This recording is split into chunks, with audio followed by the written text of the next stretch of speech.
What if I told you that in a single decision, Prince William didn't just protect the monarchy, he erased the future of his own niece and nephew? That in one cold sentence, he sealed the fate of Archie and Lilibet, ensuring they would never, under any reign of his, hold the titles of prince and princess? Imagine the weight of that. Imagine hearing those words not as a distant observer, but as a father, Prince Harry, watching the door to your children's heritage slam shut forever. This isn't just a royal squabble. It's a generational fracture. A family torn apart not by scandal, not by media frenzy, but by an official decision made behind closed doors. And tonight, we're pulling back the curtain. Before we continue, please hit the like button, subscribe to the channel, and turn on the notification bell for updates. Because this isn't speculation. This isn't rumor. This is the story of how William drew a line in the sand. But let me ask you, what would you do if your brother told you that your children, your bloodline, your legacy, were no longer recognized by the very institution you were born into? Would you fight? Would you beg? Or would you walk away knowing history has already been written without them? William's words echo. Their titles will never be reinstated. Not under my reign. Stop for a moment and let that sink in. This isn't just a denial. It's final, irrevocable. A royal death sentence for a title, for an identity. Because in the monarchy, names and styles are not decoration. They are currency, protection, and the very architecture of power. Strip those away, and what remains? Two children, born royal, now exiled from the only world that defined their father's very existence. The question that shakes the palace walls is this. Why? Why would William, future king, eldest son of Diana, strike down his own brother's children with such certainty? This is not a story that begins today.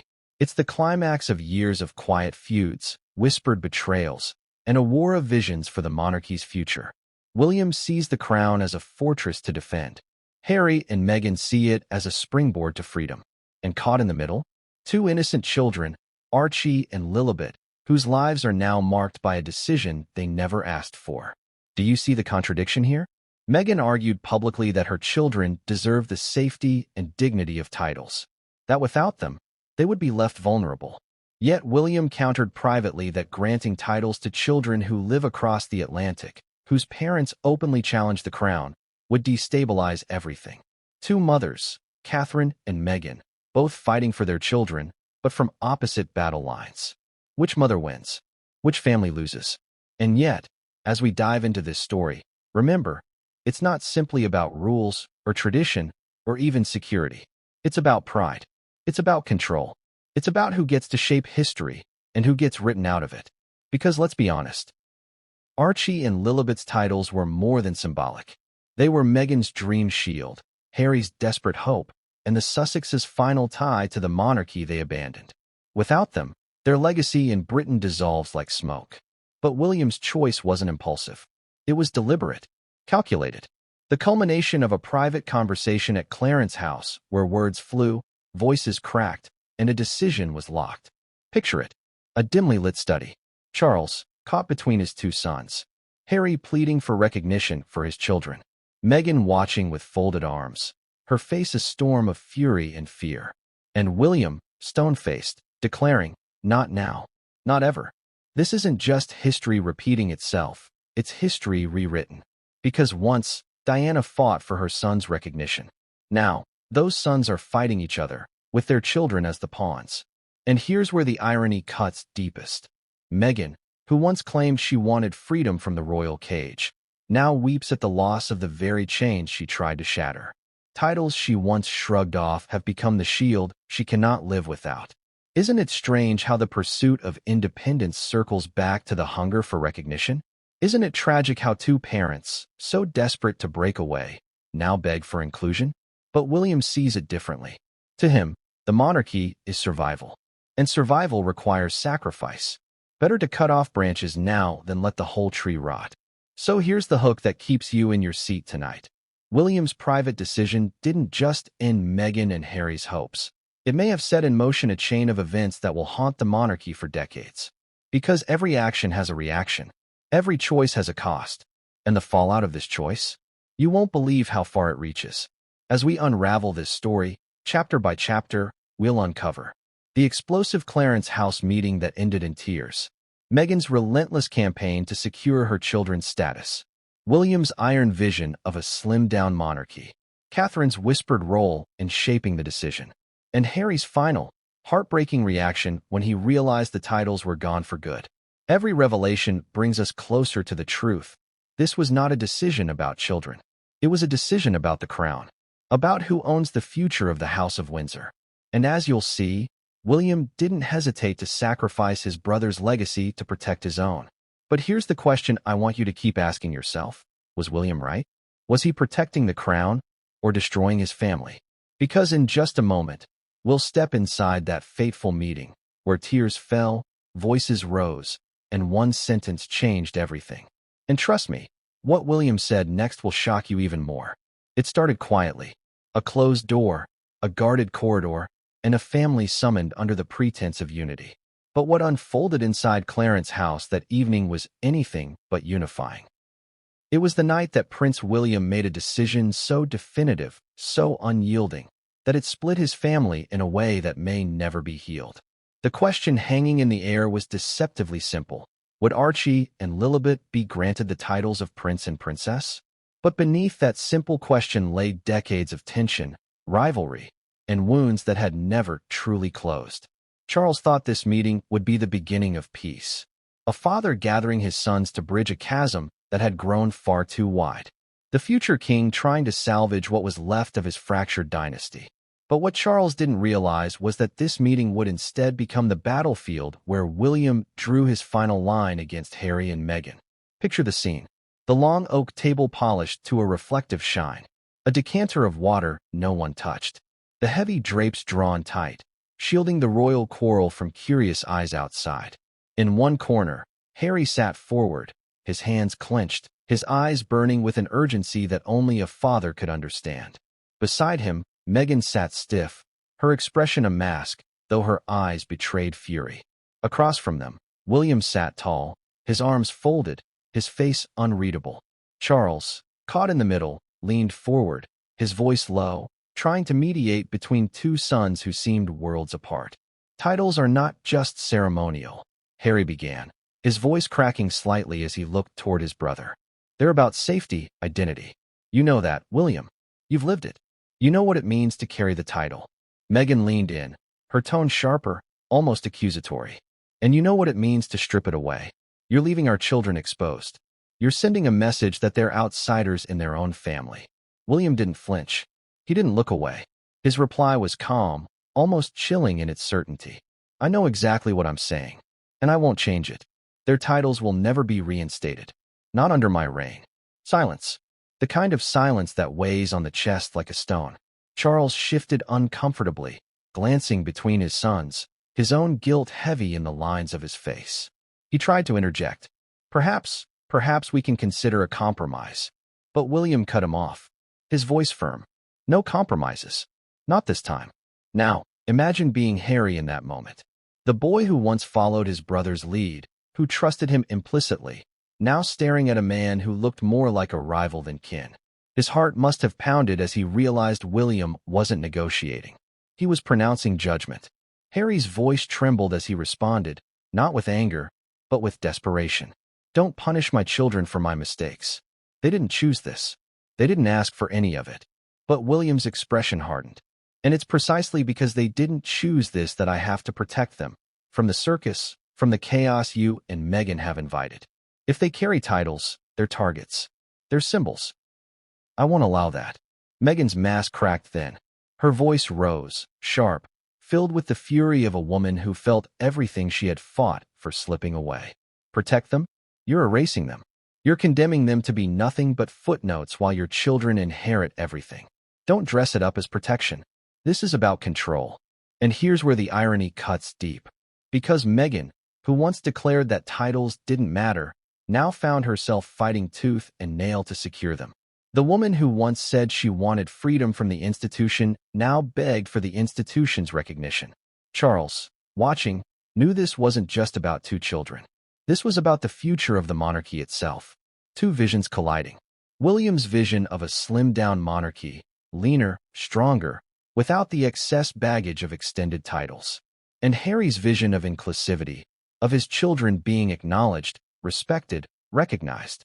The room was thick with unspoken history. William remembering the endless press storms around Harry and Meghan. Harry remembering being the spare, always in the shadow. Meghan remembering every cold glance, every icy headline. And Charles remembering Diana, how she once feared her sons would be lost to the same machine that had consumed her. At one point, Harry's voice broke entirely. Mum would have wanted them recognized. She fought for us. She would have fought for them. The mention of Diana was a dagger in the room. William's jaw tightened. His reply was ice. Mum wanted the monarchy to survive. And so do I. That means making hard choices. Do you see the contradiction here? Harry evoking Diana's compassion, William invoking her sense of duty. Both sons holding different pieces of the same mother. Both convinced they alone understood her legacy. The argument spiraled. Meghan leaned in with quiet but cutting words. You'll regret this, William. One day, when history judges you, it won't be kind. William met her gaze with steady resolve. History will thank me. Charles tried to bring calm, suggesting the children could still hold courtesy titles in private life, or perhaps that the question could be deferred. But William's decision was already sealed. He had no interest in half measures. His mind was made up long before they sat down. What's most shocking? It wasn't rage that filled William's words. It was finality. This wasn't the heat of an argument. It was the chill of a verdict. Harry slumped back in his chair then, his hands gripping the edge of the table, his face pale. Meghan reached for his arm, her expression storming with frustration and disbelief. She wanted to fight more, to shout, to threaten, but Harry's silence said it all. The battle was lost. And that's where the heartbreak comes in. For Harry, this wasn't just about status. It was about legacy. His children were now cemented as outsiders in the family that bore their name. Think about that. Imagine knowing your brother, the man you once shared a childhood with, had the power to decide your children's place in history, and chose to erase it. The meeting ended abruptly. Charles stood, his shoulders heavy, his face etched with sorrow. Meghan walked out first, her heels echoing against the polished floor. Harry followed, his eyes wet, his lips pressed tight. William remained seated, staring at the table, a man who had chosen crown over kin.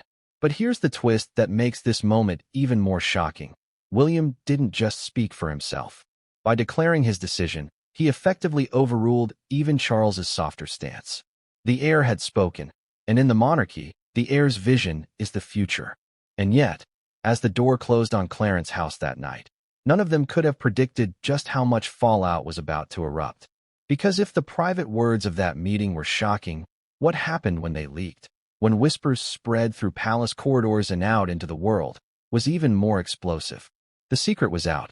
The decision was made. But the storm it unleashed? That was only just beginning.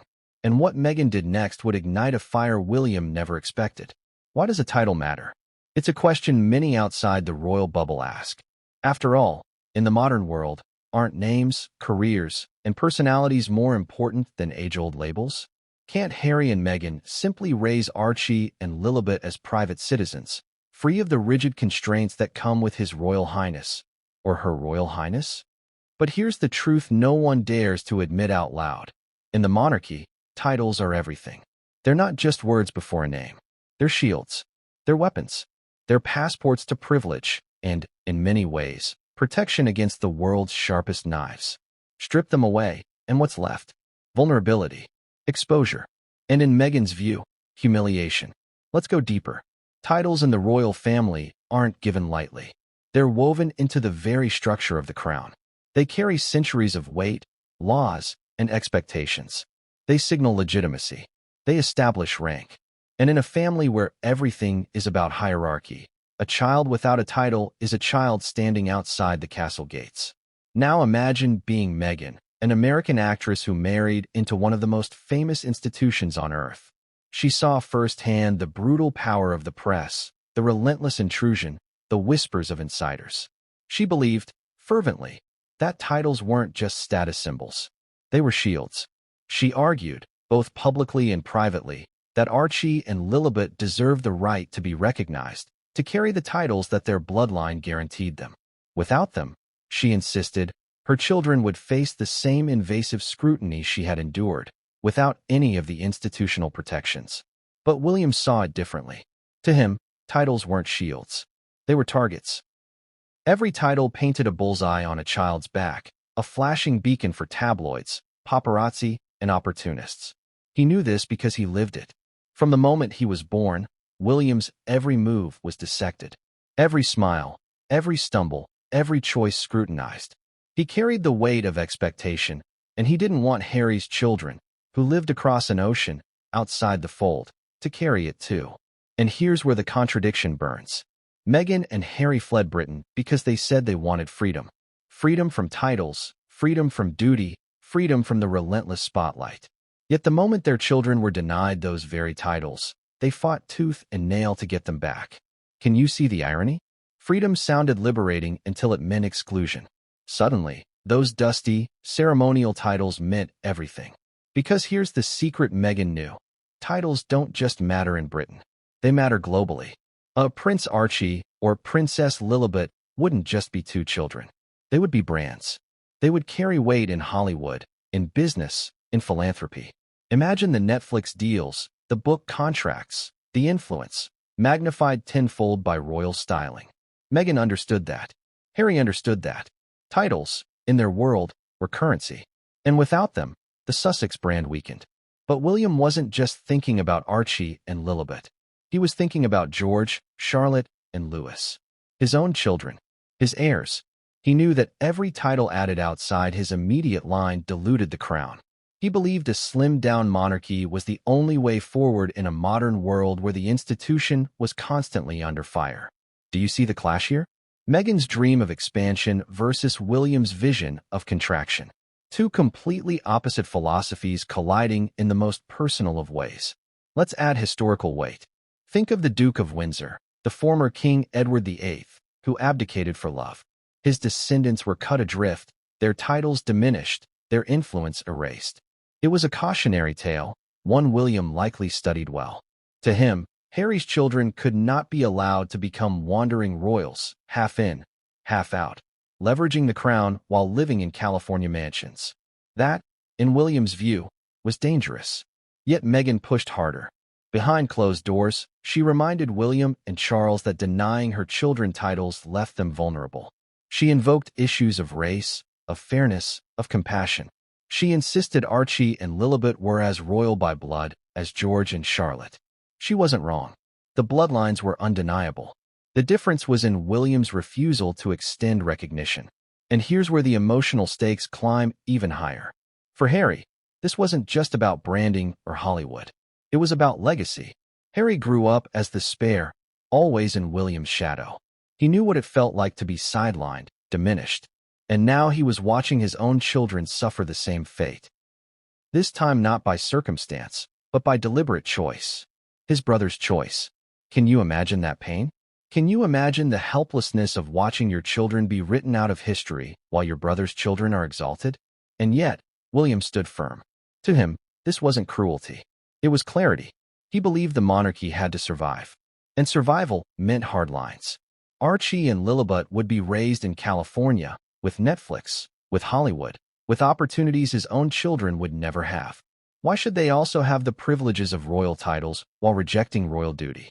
This was William's perspective, and it's one that split the family, because both sides believed they were right. Harry and Meghan believed titles were protection. William believed they were a liability. Both saw themselves as acting in the children's best interest. But here's the tragic twist. Archie and Lilibet themselves had no voice in this fight.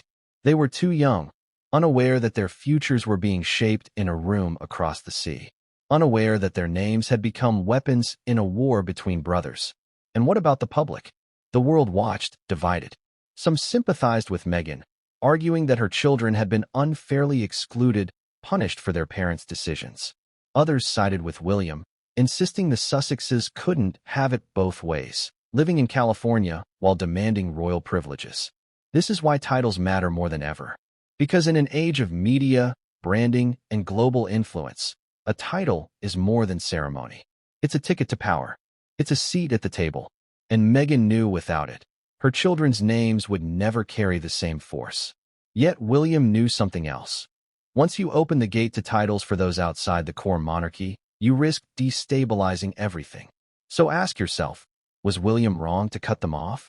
Or was he simply protecting the monarchy from becoming a global franchise instead of a sacred institution? This is the contradiction, the emotional knot that makes this story so explosive. It's not black and white. It's blood against blood, vision against vision. But what came next? The way Meghan reacted, the way Harry pleaded, and the way Catherine quietly but firmly sided with her husband would turn this private dispute into a public earthquake. Because when Meghan realized titles were gone forever, she didn't just grieve. She planned, and her next move would leave William reeling. What began as a whisper of tension soon became a canyon no one could cross. Once upon a time, William, Catherine, Harry, and Meghan were paraded as the Fab Four, the fresh, modern face of the monarchy, smiling on balconies, joining forces for charitable events, projecting unity to the world. But behind those polished photographs, cracks were already forming, cracks that would deepen until the bond between the Cambridges and the Sussexes was shattered beyond repair. The divide wasn't about one single argument. It was about clashing identities, opposing philosophies, and rival destinies. William and Catherine represented continuity, stability, a monarchy steeped in tradition, yet carefully adapting to the times. Harry and Meghan symbolized disruption, change, a rebellion against old systems they claimed were outdated and harmful. But let's rewind to the early days, when the public still believed in the fairy tale. When Meghan first entered the royal scene, Catherine was cautious but hopeful. She understood the weight of marrying into the firm. She had lived it. She knew how suffocating palace walls could feel, how judgmental courtiers could be, how merciless the tabloids could become. There was part of her that sympathized with Meghan. But there was another part, a protective, wary part, that recognized Meghan's ambition immediately. Catherine saw a woman who wasn't simply content to play the role of a royal consort. Meghan wanted a platform. She wanted influence. She wanted to shape the monarchy itself. And that, for William and Catherine, was dangerous. William had grown up in the aftermath of Diana. He knew how charisma could overshadow tradition, how personal ambition could destabilize the crown. He vowed never to let that happen again. And when Meghan arrived, dazzling the public, sparking headlines that sometimes eclipsed even Catherine, William felt the first pangs of alarm. The tension only grew worse as the couples navigated their public roles. Joint appearances became battlegrounds of subtle gestures. Meghan's glamorous Hollywood charm clashed with Catherine's understated grace. Catherine played the long game, duty, patience, restraint. Meghan played for impact, statements, bold choices, dramatic revelations. Two women, both mothers, both wives, embodying two completely different strategies for surviving royalty. But beneath the surface, it wasn't just Catherine and Meghan. It was William and Harry. Two brothers who had once leaned on each other through their mother's death, now found themselves on opposite sides of a war neither wanted, but both fueled. William believed Harry had been blinded by Meghan's charisma, swept into a lifestyle that threatened the stability of the crown. He resented Harry's impulsiveness, his readiness to speak against the institution. Harry, on the other hand, believed William had become cold, institutional, more crown than brother. He saw William's loyalty to the firm as a betrayal of their mother's legacy of compassion and humanity. Do you see the tragedy here? Both men carrying Diana's memory, yet interpreting it in completely opposite ways. William embracing her duty, Harry clinging to her defiance. This divide manifested most clearly in the way each couple viewed their children's futures. For William and Catherine, the priority was safeguarding the crown for George, Charlotte, and Louis. They believed the monarchy had to slim down, to focus on the direct line of succession, to prevent the chaos of sprawling titles and half-in, half-out royals. For Harry and Meghan, the priority was securing recognition for Archie and Lilibet. They argued it was about fairness, bloodlines, safety.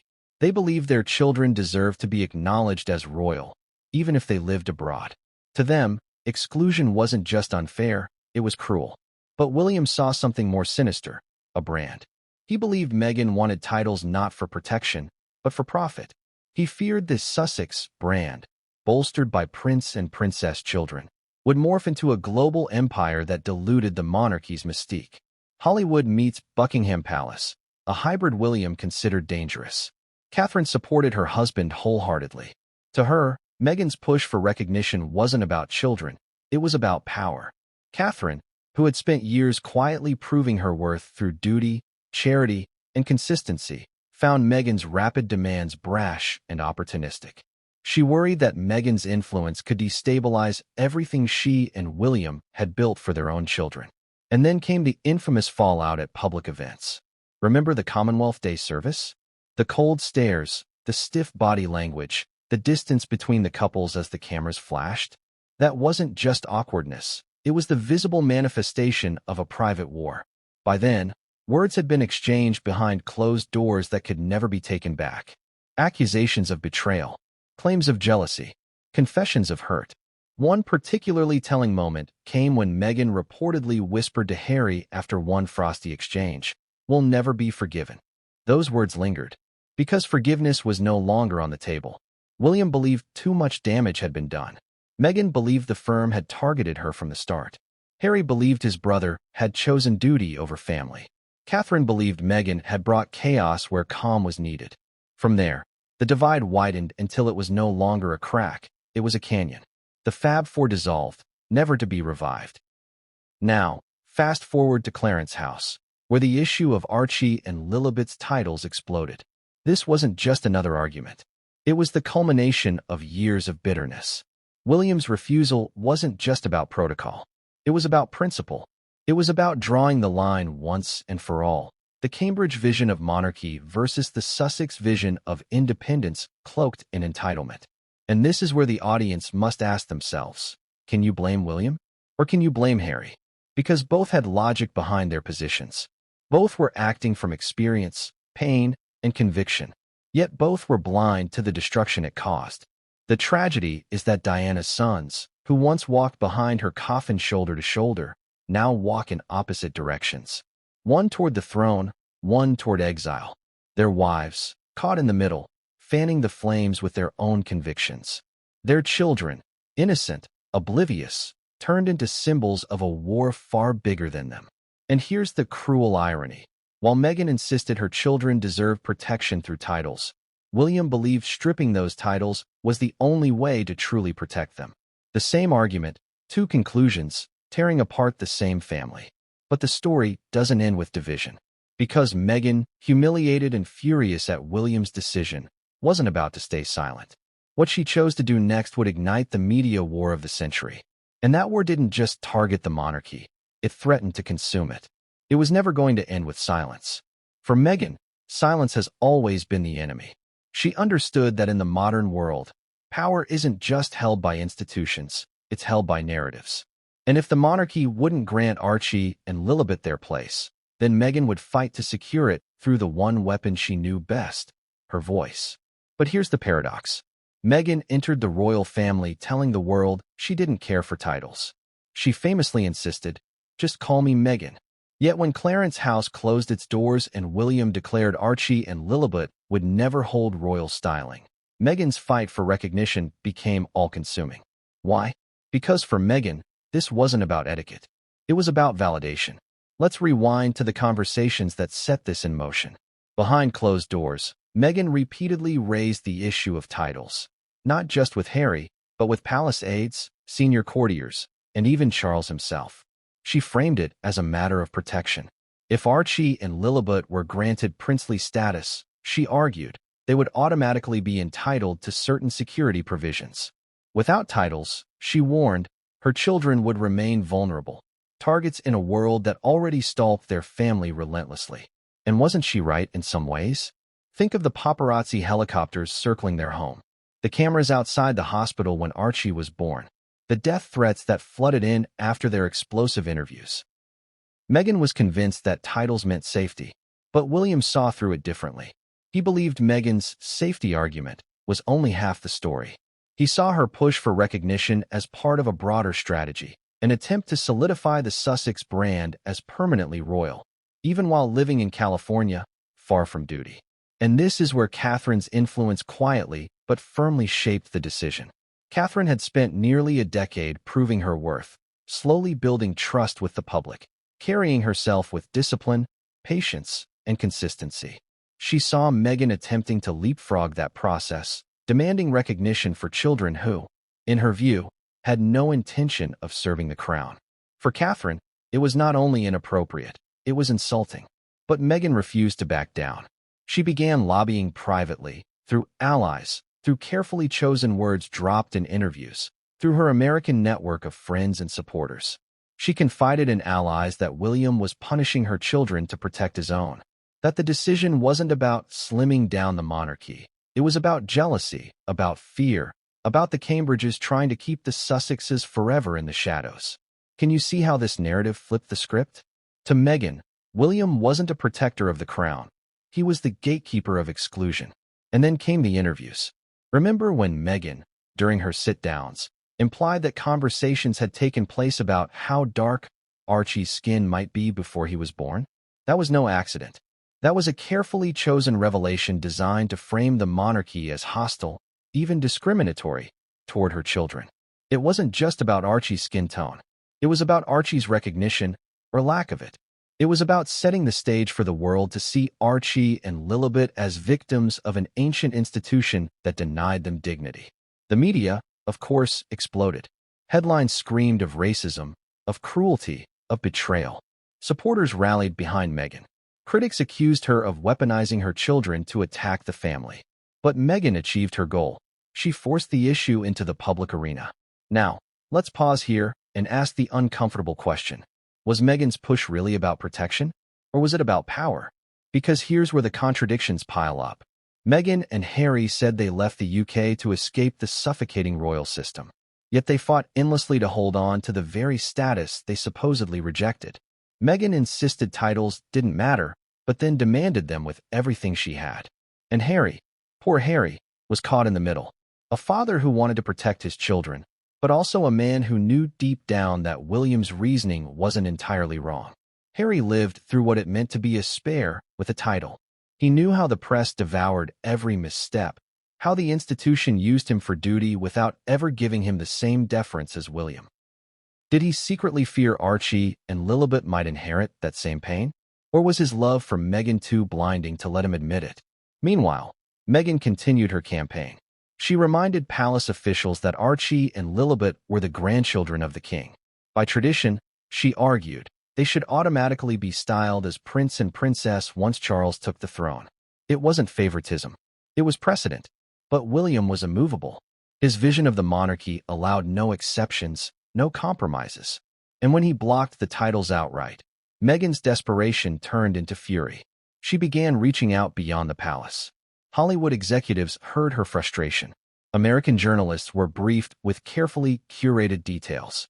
Friends like Oprah, Gayle King, and others became conduits for subtle messaging. Meghan wasn't just lobbying anymore. She was waging war. And that war wasn't only about her children. It was about her place, about the Sussex brand, about proving that she hadn't married into the royal family only to be sidelined and erased.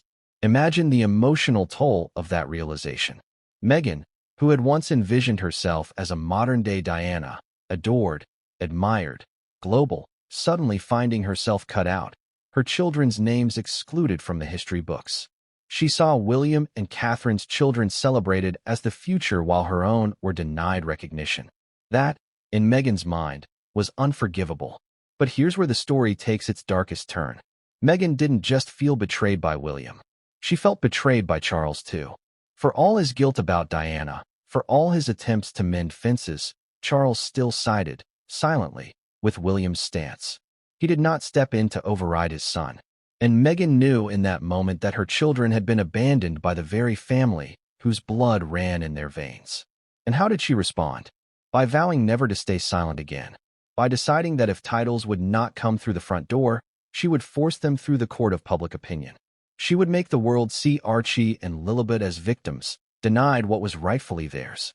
She would force history to write their names, even if the palace erased them. But Meghan underestimated one thing: William's resolve.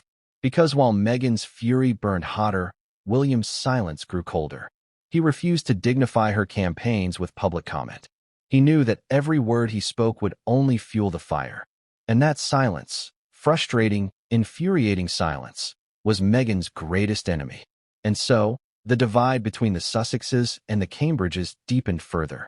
No longer was it about two couples with different approaches. Now it was about two women, two mothers, locked in an unspoken war for their children's place in history. And Catherine? She stood firmly at William's side. She believed, wholeheartedly, that William's choice wasn't cruelty, it was necessity. She believed Meghan's push wasn't maternal instinct, it was ambition. And she made sure her husband knew he had her full support. Which brings us to the cliffhanger. Meghan's campaign for titles didn't end behind palace doors. It spilled into the public, into interviews, into documentaries, into books, and each revelation escalated the war. But the next battleground wouldn't be fought in palaces or studios. It would be fought in William's own vision of the monarchy, a vision that left no room for Archie and Lilibet, no matter how much Meghan screamed. And William's vision?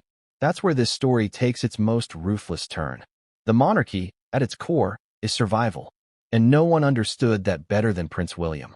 While Harry and Meghan were thinking about personal freedom, personal safety, and personal recognition, William was thinking about something far bigger, the crown itself. For William, the question was not what do Archie and Lilibet deserve, but what must the monarchy sacrifice to endure? This is the paradox of power. Every future king must decide which branches to prune so the tree can keep growing. And William had already decided. The monarchy of tomorrow would be leaner, smaller, sharper. A fortress, not a franchise. But where did this vision come from? Why was William so determined to cut titles, to narrow the scope, to slam the door on Harry's children? The answer lies in his past. William grew up watching the monarchy stagger through scandal after scandal. The separation of his parents, the fiery wreckage of Diana's death, the endless criticism of privilege, pomp, and taxpayer funding.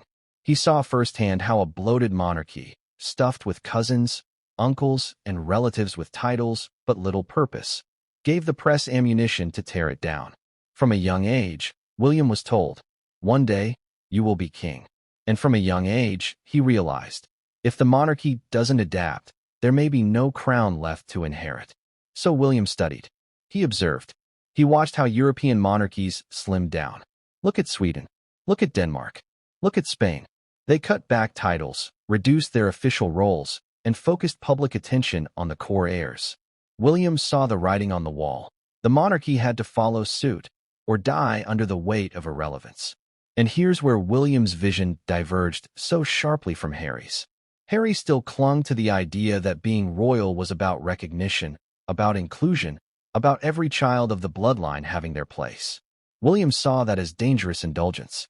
To him, being royal wasn't a right, it was a role.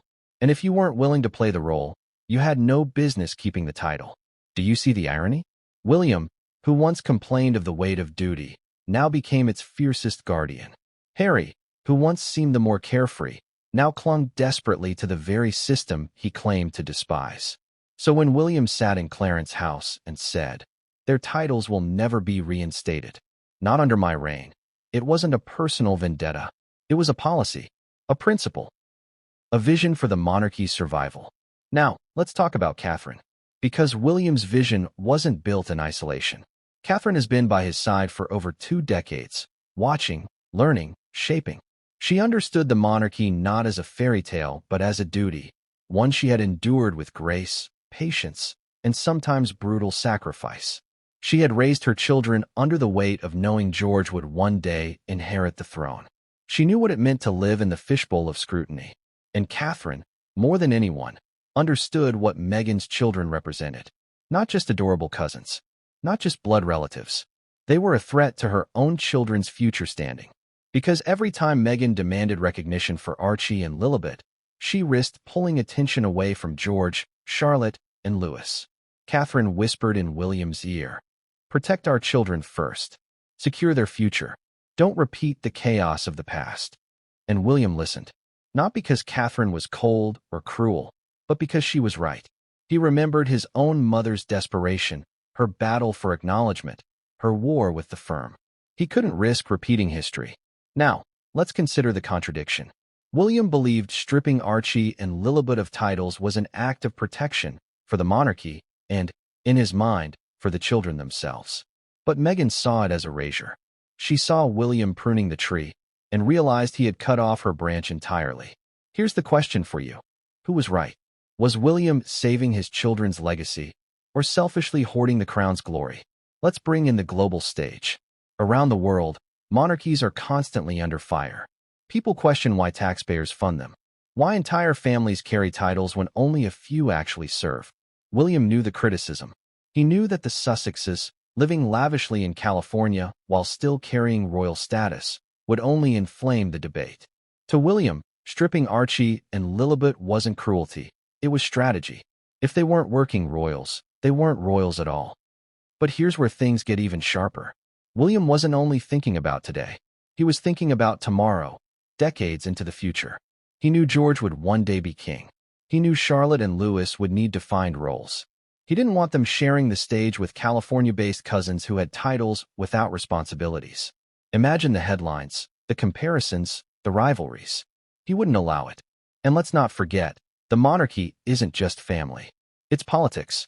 Every title is leverage. Every royal child is a potential bargaining chip. William feared Meghan and Harry would use their children's titles as currency in Hollywood deals, Netflix contracts, and branding ventures. He couldn't stomach the idea of Prince Archie being paraded on red carpets or Princess Lilibet becoming a celebrity mascot. To William, that would desecrate the very meaning of royalty. And so, he drew the line. But what makes this vision so dramatic is the cost. Because while William may have protected the crown, he also fractured his family. His decision wasn't just a political calculation. It was a personal wound delivered to his brother's heart. Harry begged. Meghan raged. Charles hesitated. But William stood firm. He was no longer just a brother. He was the future king. And kings, in his mind, don't bend. Now let's step back. Imagine William late at night, walking the halls of Kensington Palace. Imagine him thinking of his mother, of her fight for dignity, of her tears behind closed doors. Imagine him swearing to himself that he would never let the monarchy fall apart again, that he would do whatever it took, even if it meant hurting his own brother. Do you sympathize with him? Or do you see him as ruthless? That's the question history will answer. But here's what no one can deny. William's vision changed everything. By shutting the door on Archie and Lilibet, he didn't just slim down the monarchy. He cemented a divide that may never heal. He ensured the next generation of royals will grow up worlds apart. One side destined for crowns, the other destined for exile. And the fallout? Oh, it was just beginning. Because Meghan wasn't about to accept William's vision quietly. She had her own strategy, her own empire to build.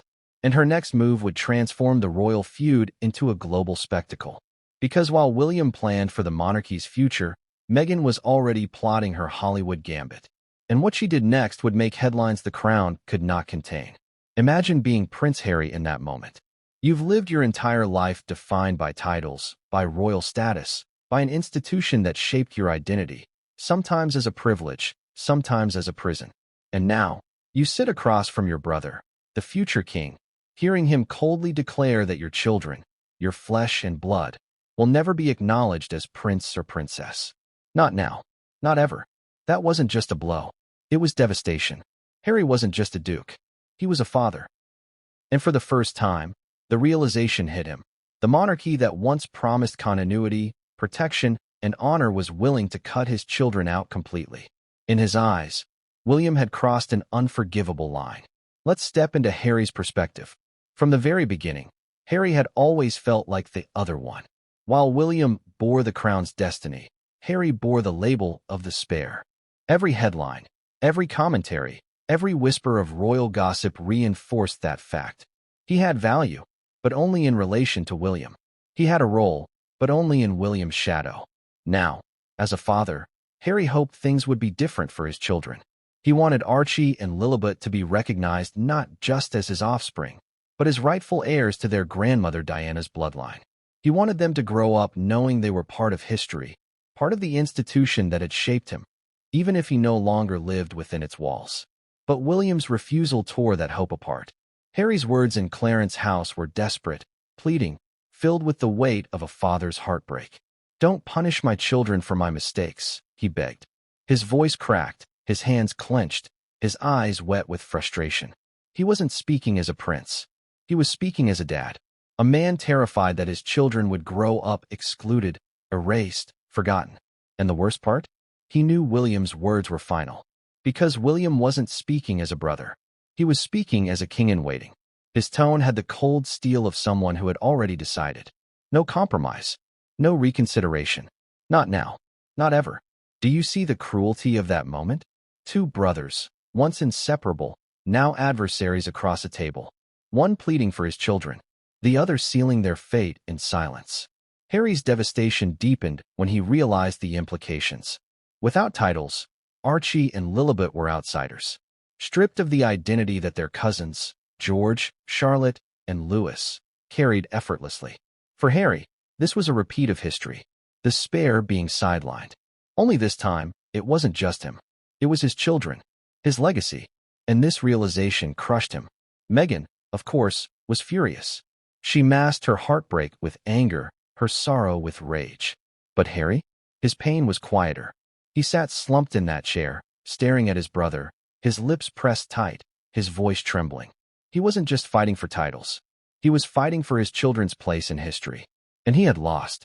Let's add another layer of pain. Harry knew that Diana would have fought for his children. He evoked her name during the meeting. Mum would have wanted them recognized. But William's reply, cold and sharp, was that their mother wanted the monarchy to survive. To Harry, that felt like a betrayal, not just of him, but of Diana herself. Can you imagine the sting of that? Two brothers wielding their mother's memory as weapons in an argument about their children's futures. Both believing they alone understood her legacy. Both convinced they were honoring her, while tearing each other apart in her name. Harry's devastation wasn't just emotional, it was practical too. He knew titles meant security. He knew that without them, Meghan's arguments about protection carried weight. And he feared for his children. The threats they already faced. The harassment. The hatred. He had watched his wife crumble under the pressure of headlines, smear campaigns, and paparazzi intrusion. Now, he feared Archie and Lilibet would face the same, with even less protection. And so, Harry left Clarence's house that night broken. His shoulders heavy, his heart pounding, his mind spinning with 1,000 fears. He didn't speak to Meghan on the car ride home. He didn't cry in front of her. But alone, later, in the dark, the tears came. He was a prince, but he was also a father. And fathers break when their children are denied dignity. The irony here is painful. Harry, who once rejected the monarchy, now begged for it. Harry, who once said he wanted freedom, now begged for recognition. Harry, who once accused the institution of suffocating him, now pleaded for that same institution to embrace his children. Isn't that the ultimate contradiction? But let's not mistake devastation for surrender. Because Harry's heartbreak quickly began to morph into something else. Anger. Determination. A vow that if William wouldn't protect his children, he would find another way. Yet his devastation lingered, like a wound that refused to heal. Every time he looked at George, Charlotte, or Louis in the press, smiling with their titles intact, he was reminded of what his own children had been denied. Every time he saw his brother with Catherine, presenting the perfect family, he was reminded of his own fractured one. And that pain would haunt him. But Harry wasn't the only one affected. Charles, silent in the background, knew he had failed. Meghan, seething beside Harry, began plotting her next move. And William, cold in his resolve, walked away believing he had saved the monarchy, even if it meant breaking his brother's heart. So where did this leave Harry? Devastated, betrayed, but also standing at a crossroads. He could either accept William's decision and retreat into private life, or he could fight. Fight for his children's recognition. Fight for their legacy. Fight against the very brother who once held his hand at their mother's funeral. And Harry chose the fight. Which leads us to the next chapter of this saga, the palace itself. Because while Harry's devastation was personal, the backdrop against which it played out was historic. Centuries of tradition. Generations of precedent. And as the palace machinery spun, it became clear this wasn't the first time children had been cut out. And it wouldn't be the last. But what history revealed next would send Meghan into a rage William could never have predicted. Every royal decision is made against the backdrop of centuries of precedent. What seems like a single moment in a family feud is, in truth, part of a pattern, a rhythm the monarchy has danced to for generations. And William's refusal to allow Archie and Lilibet their titles was no exception. It was more than personal, it was historical. To understand why William acted as he did, we must step back into the long shadows of the palace and the lessons carved into its stone walls. The British monarchy has always been an institution obsessed with hierarchy. Titles are the architecture of power. They mark rank, status, and legitimacy. They divide the heirs from the extras, the central figures from the supporting cast. And as history has shown time and again, when those divisions blur, chaos follows. Consider the reign of King George V, the monarch who set the tone for the modern House of Windsor.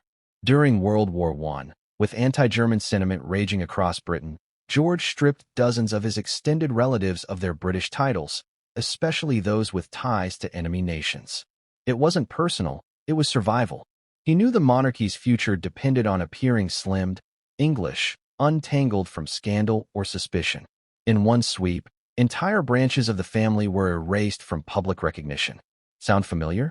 William, in his own way, was echoing his great-great-grandfather, cutting titles to save the crown, sacrificing family to protect the institution. Fast forward to Edward VIII, the man who abdicated for Wallis Simpson. His decision not only shook the monarchy, it forced a recalibration of titles. Edward became the Duke of Windsor, exiled with a title that sounded grand but meant little. His wife was denied the style of Her Royal Highness.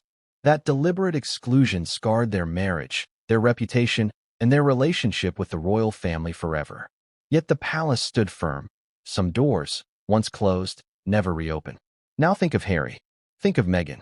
Think of Archie and Lilibet. The pattern repeats. Step outside the line, and the palace will cut you loose, titles and all. But perhaps the most striking precedent comes from William and Harry's own mother, Diana. After her divorce from Charles, she lost the title of Her Royal Highness. Overnight, the woman once adored as HRH the Princess of Wales was reduced to Diana, Princess of Wales. It may seem like a small difference, but in the world of royalty, it was monumental. She was no longer formally royal. Her sons, still HRHs, outranked their mother. That loss haunted her, symbolizing how quickly the monarchy could strip away dignity when duty was no longer served. Harry remembered that humiliation.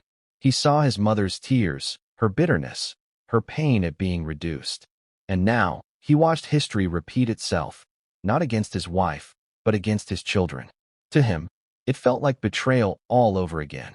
But William didn't see it that way. William saw the lesson differently. To him, Diana's exclusion after divorce wasn't cruelty, it was necessity. The monarchy had to draw clear lines. Without them, it risked confusion, dilution, and scandal. This is the palace backdrop. One institution, two brothers, both interpreting its lessons in opposite ways. And then there's the matter of public funding. For centuries, the monarchy has faced criticism about the cost of maintaining dozens of royals with titles, staff, and privileges. The solution? Slimming down.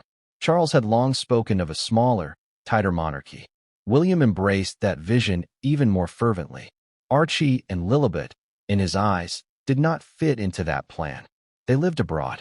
They had no intention of serving. Why should they be included in the gilded circle? Now, let's consider the irony. Harry and Meghan left the UK because they said they wanted freedom, independence, and escape from palace control. But the palace saw their departure as a severing of ties. From the monarchy's perspective, once they left, they forfeited entitlement. It was that simple. To the institution, William's decision wasn't cruel. It was consistent with history. But consistency doesn't make it less painful. Let's add in another layer, the public perception. The palace knows it survives only through public approval. It cannot risk being seen as bloated, indulgent, or careless with taxpayers' money.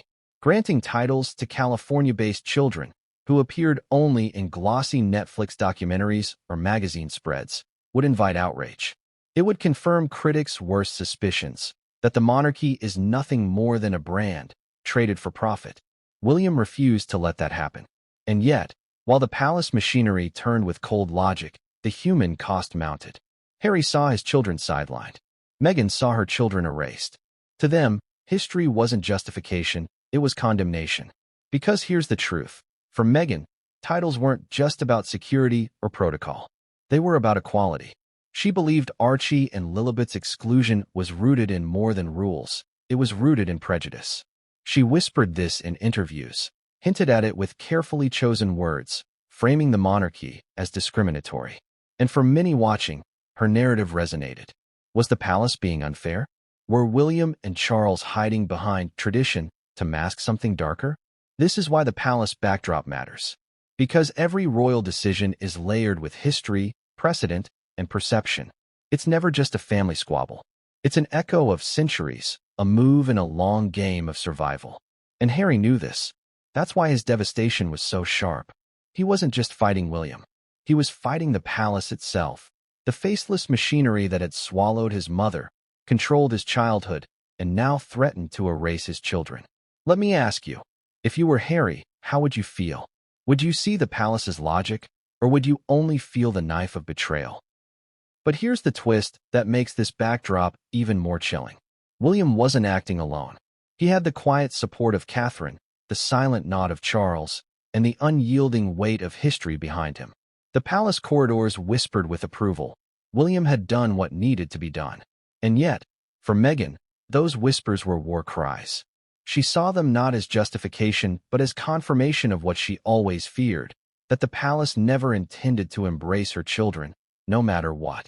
This is where the battle lines hardened. The palace thought it had settled the matter. But Meghan was just getting started. Because history may explain William's decision, but history also gave Meghan her weapon. She knew the world loved Diana. She knew the world hated injustice. And she would use both to turn public opinion against William, the palace, and the monarchy itself.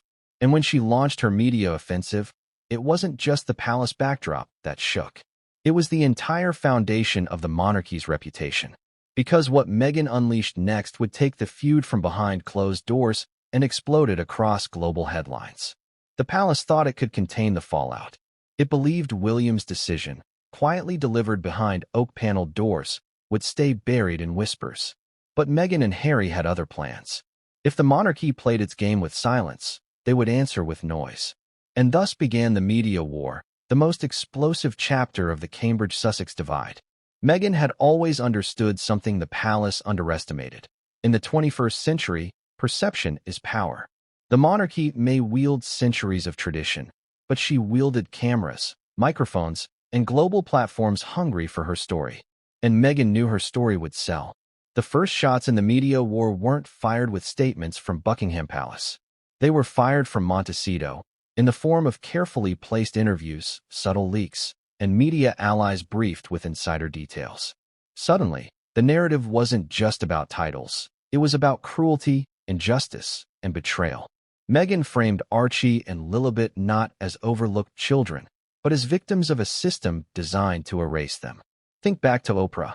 The world sat on the edge of its seat as Meghan described the conversations about Archie's skin tone, the palace's refusal to grant him a title, the insinuation that protection was being withheld. That interview wasn't just television. It was a declaration of war. Millions watched, and for many, Meghan won. Sympathy surged. Outrage erupted. The palace scrambled. William's silence, his refusal to engage, only fed the fire. Meghan's words filled the void. Every headline, every talk show, every newspaper splashed her narrative across the world. To millions, Meghan was Diana's spiritual heir, the wronged woman exposing the cold cruelty of the firm. But was it the full truth? That's the question the palace asked itself. Because while Meghan painted Archie's lack of title as unprecedented cruelty, insiders knew there was history and precedent behind it. Yet history doesn't trend on Twitter. Emotions do. And Meghan played that card masterfully. Harry, too, joined the chorus. In interviews, podcasts, and later in his memoir, he described the pain of watching his children denied recognition. He painted William not just as a brother, but as a cold figure willing to sacrifice family for institution. He described the monarchy as an unfeeling machine, one that had consumed his mother and now threatened his children. His words, raw and personal, struck chords worldwide. And here's where the contradiction comes in again. Harry and Meghan had fled Britain claiming they wanted privacy, silence, and escape from the glare of publicity. Yet in California, they orchestrated the greatest media blitz of their lives. Netflix deals, Spotify podcasts, best-selling memoirs, all centered on the narrative of exclusion. Privacy had been replaced with profit. Silence had been replaced with storytelling. Do you see the irony? Meanwhile, the palace played its old game. Never complain, never explain. William refused to comment publicly. Charles offered only vague statements of love for all his grandchildren. Catherine stayed silent, her public image carefully curated as calm, serene, untouchable. The palace hoped the storm would pass, that the headlines would eventually fade. But this time, the storm only grew louder. Tabloids devoured the feud. Some sided with Meghan, accusing the monarchy of cruelty and outdated elitism. Others sided with William, portraying Meghan as manipulative, ambitious, and self-serving. Every headline deepened the divide. Every editorial fueled the fire. The war was no longer just family, it was global entertainment. And Meghan knew exactly how to feed it. She spoke about survival, about fighting for her children's dignity. She framed herself as a mother wronged, standing up to an ancient institution. And mothers across the world related. They didn't see palaces or crowns.